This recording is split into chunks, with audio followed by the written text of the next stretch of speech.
So how do we save our country? How do we save America?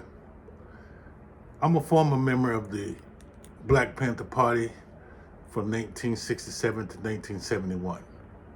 So I'm familiar with moments that we find ourselves in today. I'm also a U.S. veteran from the Vietnam War.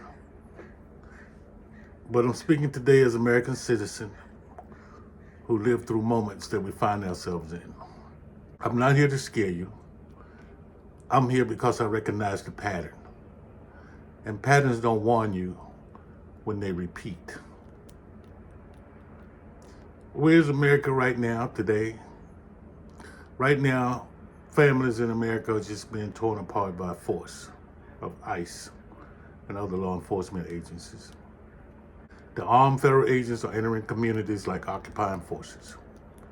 Children are being handcuffed, families are being torn apart in minutes, and shootings involving federal agents are no longer rare, they're just becoming routine. This is not law enforcement as services we know and familiar with. This is the power turning inward onto the American people. When the government begins to treat its own people as a problem to be controlled, it is drifting away from democracy towards something far more dangerous. History has a word for that: autocracy. Let me be honest about what's happening, why this matters. A government that uses fear and force at home to terrifying communities is no longer acting as a servant of the people. And when institutions stop serving the people must reassert control.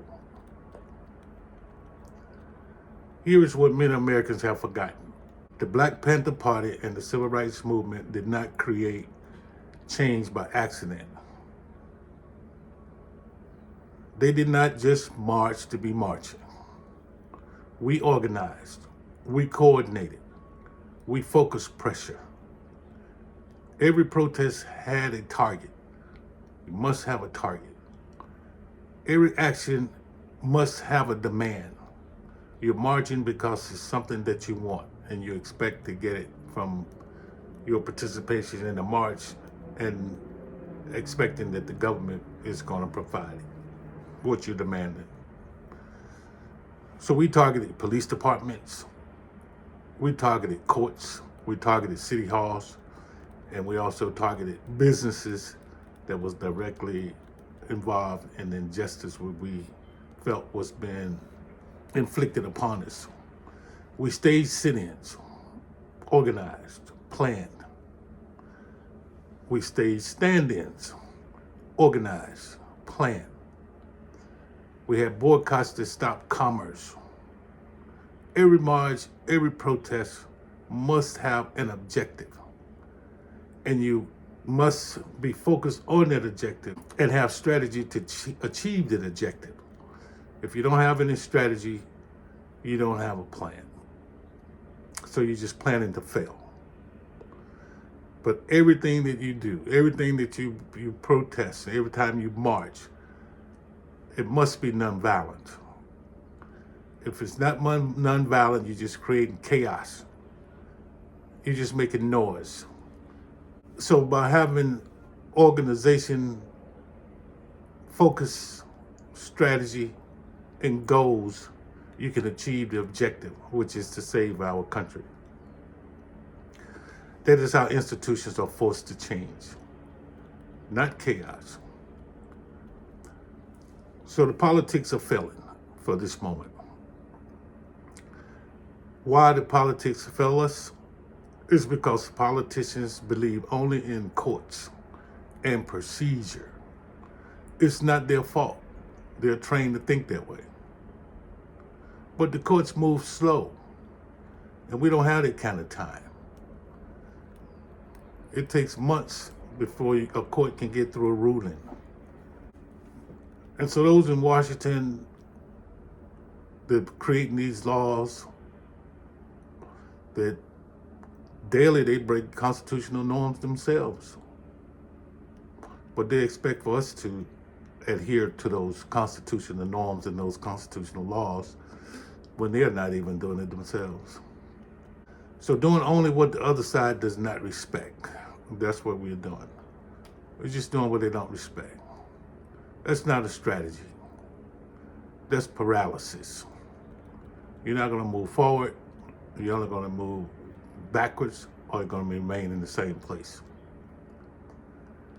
So you don't want to waste your time going out every day and then a week later realize that all those marches that you're doing has not created any effect on anything that you need to have an effect upon.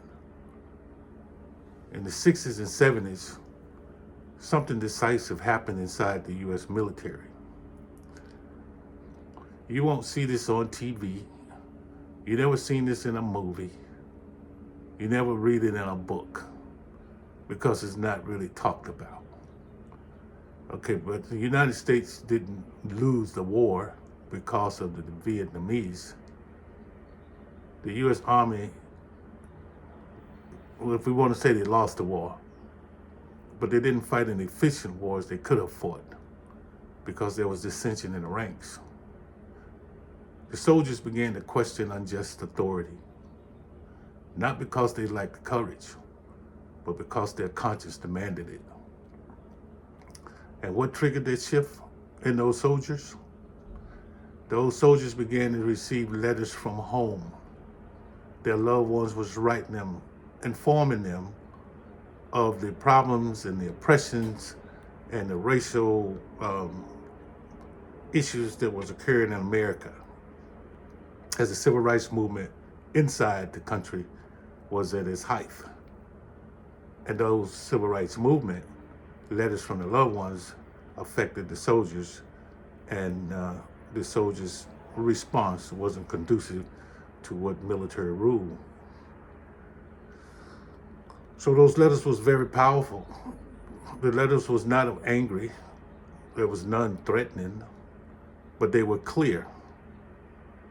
The soldiers were fighting oppressed people and to come home to oppression when they returned back to the United States.